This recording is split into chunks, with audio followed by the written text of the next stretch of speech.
Você já ouviu falar de algo que pode te arrastar para o fundo do mar sem aviso? Algo invisível, mas poderoso o suficiente para mover qualquer coisa no fundo do mar e esconder segredos nas profundezas do oceano. Imagine um rio. Agora imagine esse rio debaixo d'água. Pois é, basicamente é isso que são as correntes submarinas.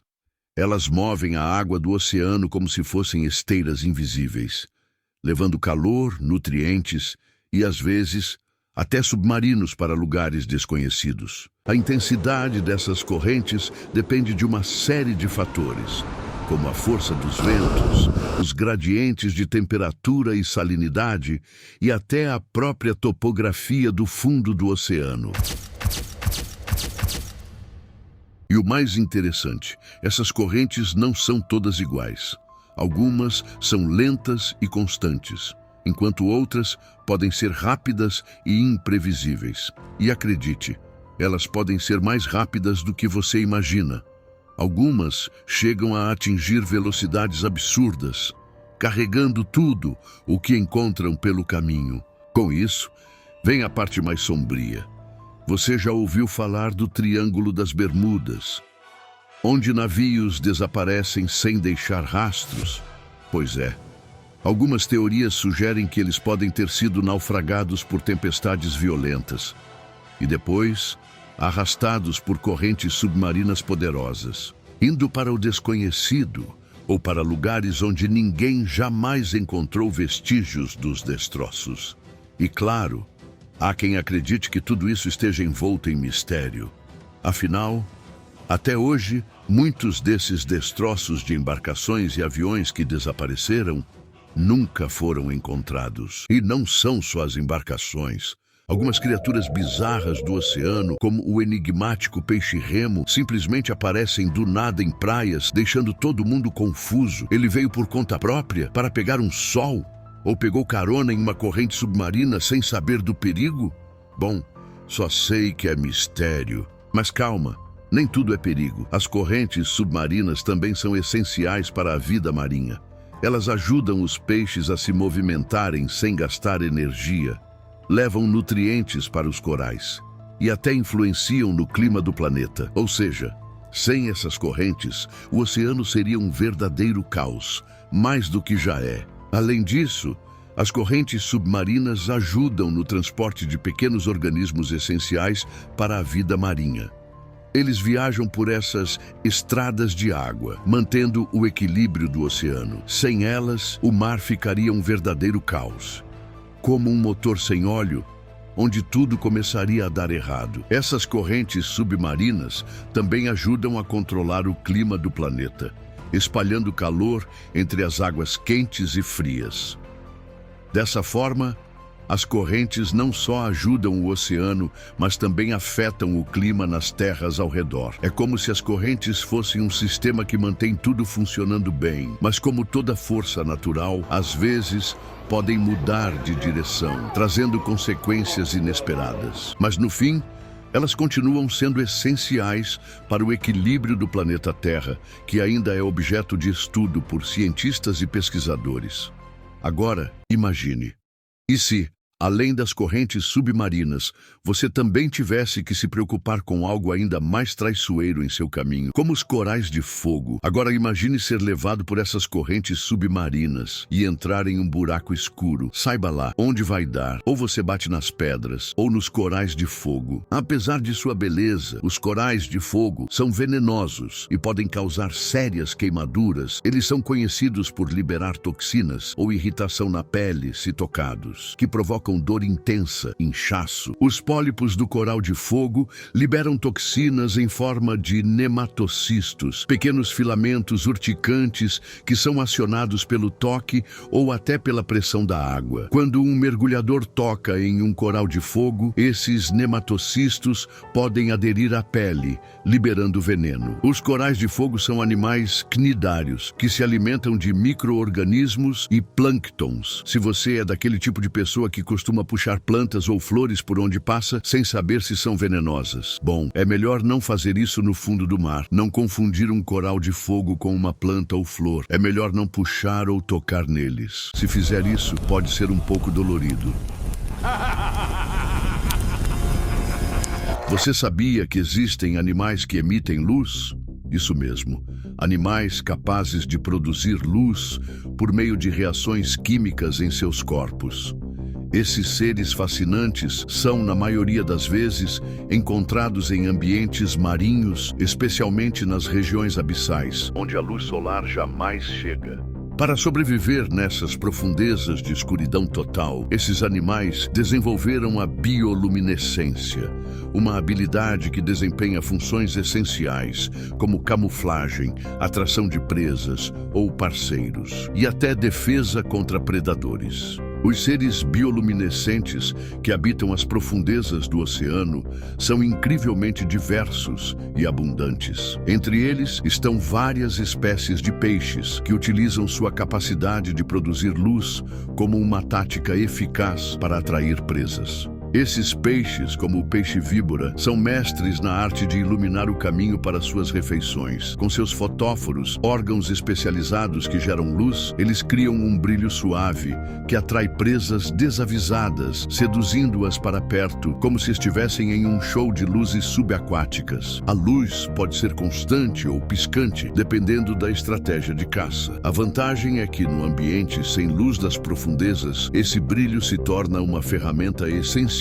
para a sobrevivência. Além dos peixes, algumas espécies de camarões também utilizam a bioluminescência para se defender e caçar. O camarão-pistola, por exemplo, tem um poder diferente. Ele é capaz de gerar um estalo sonoro tão forte que pode atordoar peixes maiores, tornando-se uma espécie de flashbang no oceano. Um exemplo impressionante é o peixe pescador da família Melanocetidae. Este predador intrigante possui um apêndice bioluminescente na ponta de uma haste que se projeta de sua cabeça. Ao movimentar esse apêndice luminoso, o peixe pescador atrai presas desavisadas para seu alcance, aproveitando a luz para se camuflar e surpreender suas vítimas, esperando o melhor momento para pegar sua presa. Além disso, muitos outros animais, como algumas espécies de peixes pescadores, utilizam a bioluminescência como parte de sua estratégia de caça, transformando as águas escuras do oceano em um cenário de engano predatório. Mas imagine se, em uma futura vida, você fosse um animal marinho e chegasse a profundidades impressionantes, como 300 metros ou até 2.000 metros abaixo da superfície. Certamente, esses paparazzis bioluminescentes estariam lá, prontos para registrar um momento único.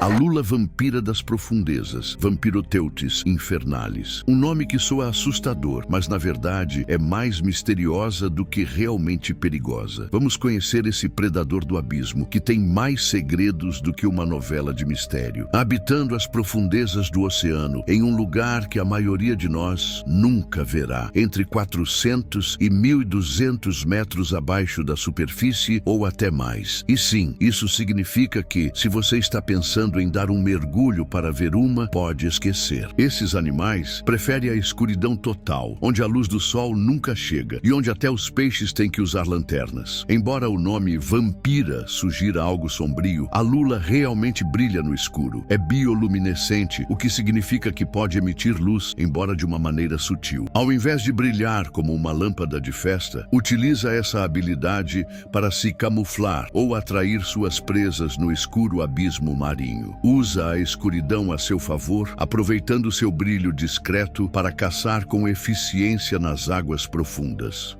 A lula vampira é basicamente a caça-fantasmas do fundo do mar. Seu cardápio inclui uma dieta à base de pequenos crustáceos, detritos orgânicos e outros invertebrados. Como um bom vampiro, ela se alimenta de restos e cadáveres, pequenos detritos que flutuam no oceano sem precisar caçar ativamente suas presas. E sim, o vampiro vem da sua aparência, com uma membrana escura que lembra uma capa e olhos enormes que parecem prontos para uma selfie gótica. Quando Quando precisa se alimentar, a lula vampira faz tudo com elegância. Em vez de caçar ativamente, ela estende seus tentáculos viscosos para capturar detritos e pequenas partículas orgânicas que flutuam no oceano. Com todo esse glamour de vampiro, ela é mais uma refinada recicladora do fundo do mar do que uma caçadora implacável. A lula vampira envolve suas presas com seus tentáculos, mas não para um abraço mortal, e sim para capturar delicadamente restos orgânicos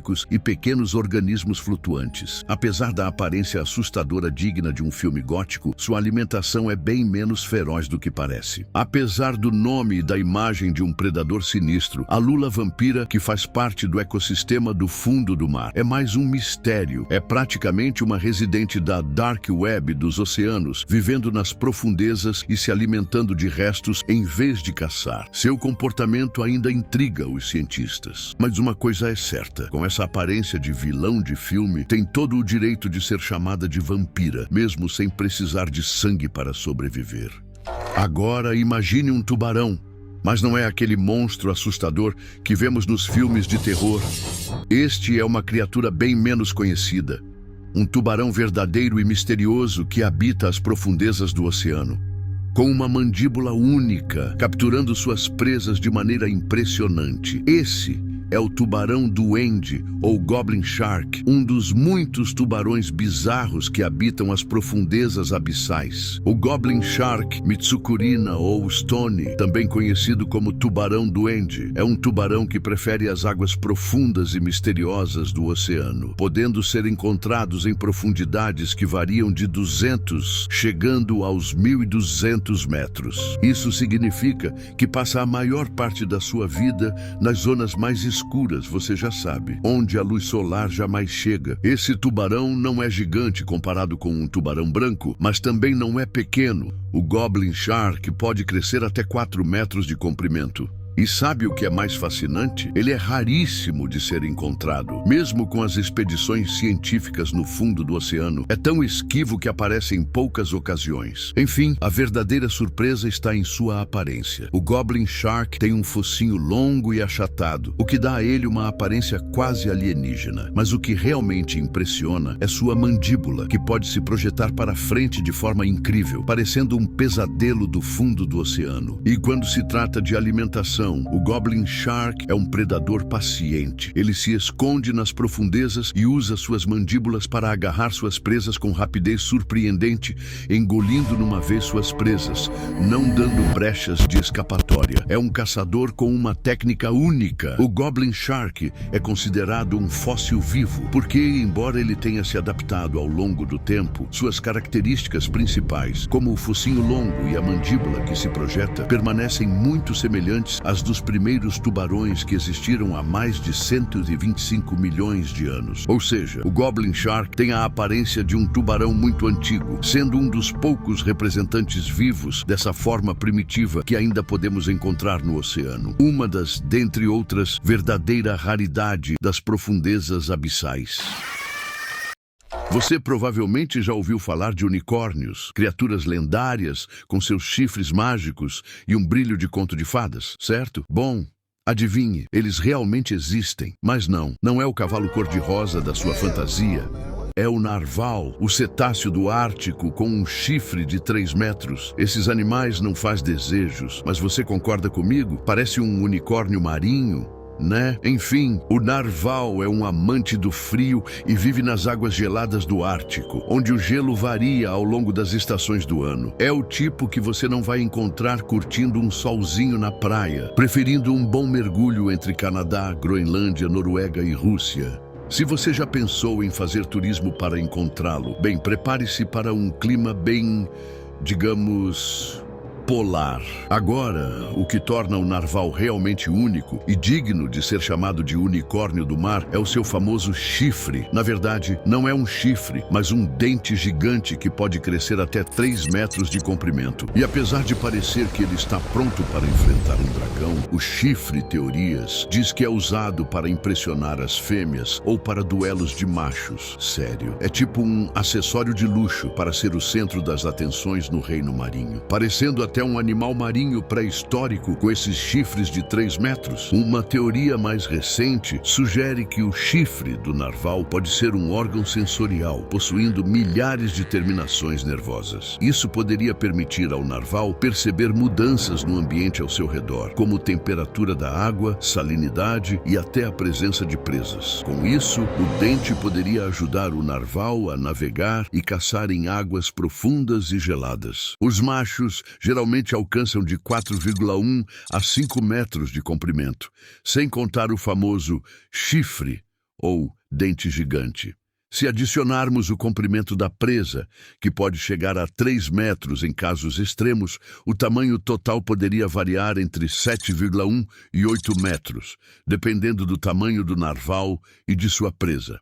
As fêmeas, por outro lado, são um pouco menores, com comprimento variando de 3,4 a 4 metros. Não é exigente quanto à comida. Se alimentam de peixes, camarões e outros invertebrados marinhos. E como são mestres em mergulhos profundos de até 1.500 metros de profundidade. Quando o narval decide caçar, não é um tubarão imenso que dá susto em todo mundo. É mais como um ninja do Ártico, usando seu dente como um verdadeiro superpoder, pode explorar o fundo do mar em busca de alimentos. Embora pareça solitário com aquele dente de 3 metros, o narval adora socializar, vivendo em grupos que podem ter até 20 membros. E o melhor de tudo, esses animais não estão só lá para caçar. Esses seres fascinantes também gostam de trocas de experiências, de como lidar com aquele dente gigante. Talvez o narval tenha uma versão marinha de briga de egos, mas tudo em nome da diversão. Mas vamos ser sinceros, quem não ficaria intrigado com um unicórnio do mar se aproximando? E assim, o narval continua nadando pelas águas geladas do Ártico, com seu dente impressionante e uma vida cheia de mistérios, não precisando de magia para ser incrível. Só precisa ser mesmo de si, o verdadeiro unicórnio do mar. Então, da próxima vez que você ouvir falar desses animais, lembre-se, esse dente não é apenas para ostentar, é um símbolo de um mar que ainda tem muitos segredos a revelar. O peixe-remo gigante, Regalecus glesna, pode realmente atingir impressionantes 11 metros de comprimento, embora a maioria das espécies encontradas tenha uma média de 6 a 8 metros, o que torna essas espécies ainda mais fascinante e intrigante. Conhecido nas áreas costeiras da Ásia, é associado a mitos e superstições locais. Dizem que, quando avistado, pode indicar a iminência de terremotos ou tempestades violentas, embora muitos considerem historinha para boi dormir. O mistério que envolve esse peixe ainda é fascinante. A sua aparência imponente, com um corpo longo e esguio que mais parece uma linha de seda brilhante flutuando nas profundezas do oceano, aumenta ainda mais a aura de mistério que cerca o peixe-remo gigante. Seu corpo coberto por escamas finas e prateadas reflete a luz de maneira hipnotizante, dando-lhe um aspecto quase etéreo. Além de sua grandeza física, o peixe-remo gigante também é conhecido por suas surpreendentes habilidades de natação, nadando em um movimento ondulante e gracioso, como se fosse o próprio mestre das correntes oceânicas. No entanto, a verdadeira razão de seu fascínio não está apenas em sua aparência ou em sua habilidade nas águas profundas, mas no fato de que esses gigantes dos oceanos ainda guardam muitos segredos, já que é extremamente raro de ser avistado e dificilmente aparece perto da superfície. As poucas vezes que foi capturado ou documentado trouxeram ainda mais perguntas. O que mais poderia haver no abismo marinho, onde essas criaturas imponentes vivem longe dos olhos humanos? Enquanto isso, o mito persiste para muitos pescadores e habitantes das regiões costeiras. A presença do peixe-remo ainda é um sinal poderoso, um presságio de eventos maiores, que vai muito além da simples biologia. É uma lenda que conecta o oceano com o sobrenatural, fazendo com que o peixe-remo seja mais do que apenas uma criatura, que se torna um enigma, que desafia o entendimento humano. Cientistas têm investigado essa relação, mas até o momento não há evidências científicas que comprovem qualquer ligação entre o comportamento do peixe-remo ou outros desastres naturais. Mesmo assim, isso apenas revela o quanto ainda temos a aprender sobre os oceanos. Além dos limites, a lenda de Soyorm e a questão das serpentes marinhas gigantes. No século XVI, o oceano era um lugar assustador. Criaturas de tamanho e ferocidade inimagináveis espreitavam as águas. E uma dessas feras era o Soeorm. Embora Olaus Magnus não tenha sido o primeiro a afirmar que existiam serpentes marinhas gigantes, sua reputação e prestígio, ele era, afinal, bispo de Västerås e, após a morte de seu irmão, arcebispo titular de Uppsala, assim como a subsequente recirculação de suas descrições e imagens por outros historiadores notáveis, solidificaram a crença na existência desses monstros. Uma das primeiras ilustrações de serpentes marinhas gigantes, extraída de um relato de testemunha ocular, vem do missionário dinamarquês Hans Egede, que afirmou ter visto uma dessas criaturas em 1734. O monstro era tão grande que, ao sair da água, sua cabeça chegava à altura do mastro e seu corpo era tão volumoso quanto a própria embarcação. A criatura tinha um focinho longo e pontudo, chegando a ser de 3 ou 4 vezes mais longo, e fazia sons parecidos com os de uma serpente marinha. Seu corpo parecia coberto por conchas. A descrição de serpentes marinhas com crinas